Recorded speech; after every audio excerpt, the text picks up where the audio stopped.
I want to ask you something, and I need you to actually think about it before you answer. How are you? Not the version you tell your coworkers, not the version you post online, not the I'm good, just busy that you say on autopilot. I mean, actually, how are you doing right now? Because I've been thinking about this a lot lately. How we walk around carrying so much and nobody really knows, not even the people closest to us. And I think it's time we talked about that. There's this version of yourself you put on every morning, like a coat. You wake up, maybe you didn't sleep well, maybe you haven't slept well in a while, but you get up anyway. You go through the motions, you shower, get dressed, show up. And at work, or school, or wherever life takes you, you perform. And I don't mean that in a bad way. I just mean you function, you contribute, you laugh at the right moment, you say the right things. And from the outside, you look fine.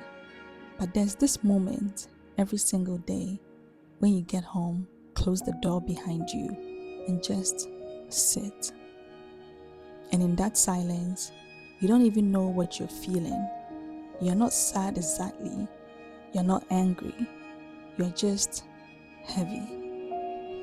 And you've been heavy for so long that it started to feel normal. And that's what I want to talk about today. I want to talk about loneliness first because I think it's the most misunderstood feeling there is. When most people hear the word lonely, they picture someone alone in a room, no friends, no family, no one. But that's not always what it looks like. Some of the loneliest people I know are surrounded by others. They have friends, they have family, they are at the party, they are in the group chat, they are laughing in the photo.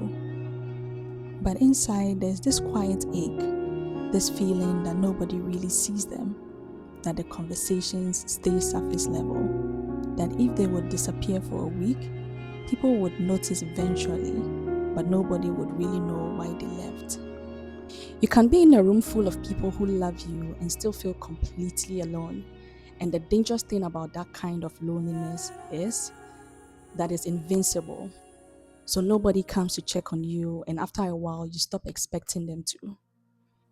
Then there's grief. And I'm not talking about losing someone. Grief comes in so many forms that we don't have names for.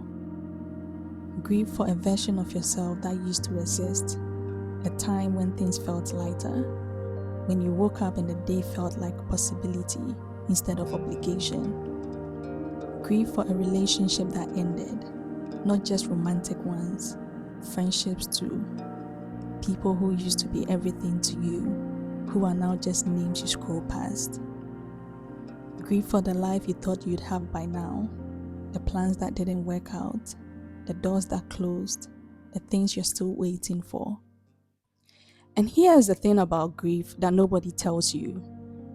You don't have to lose someone to grieve, and you don't have to be crying on the floor for it to be real. Sometimes grief looks like being fine on the outside and completely hollowed out on the inside. And a lot of us are walking around like that right now, grieving quietly, in between everything else, because life didn't stop long enough for us to fall apart. And then there's burnout, which I think is the thing most of us are closest to right now and the least willing to admit. Because burnout doesn't look like laziness. It looks like someone who has been given everything for so long that they have nothing left to give. And the cost of everything going up doesn't help. You're working harder than ever, and it still doesn't feel like enough.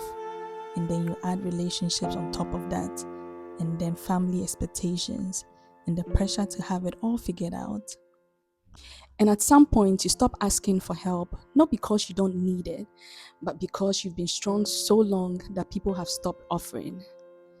You became the reliable one, the one who holds it together, the one everyone else leans on. And somewhere along the way, you started to believe that needing support was something other people did, not you. So you carry it alone and you call it strength. But I want to gently say something to you. Suffering in silence is not strength, it's just suffering. Anxiety is real, depression is real, burnout is real, grief that has no name is real, loneliness in a crowded room is real.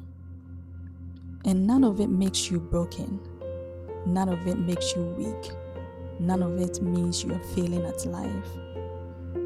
It just means you are carrying something heavy and you've been carrying it for a very long time. I want to give you permission to put it down. Not forever, not all at once, just enough to breathe. If you're sad, you're allowed to be sad.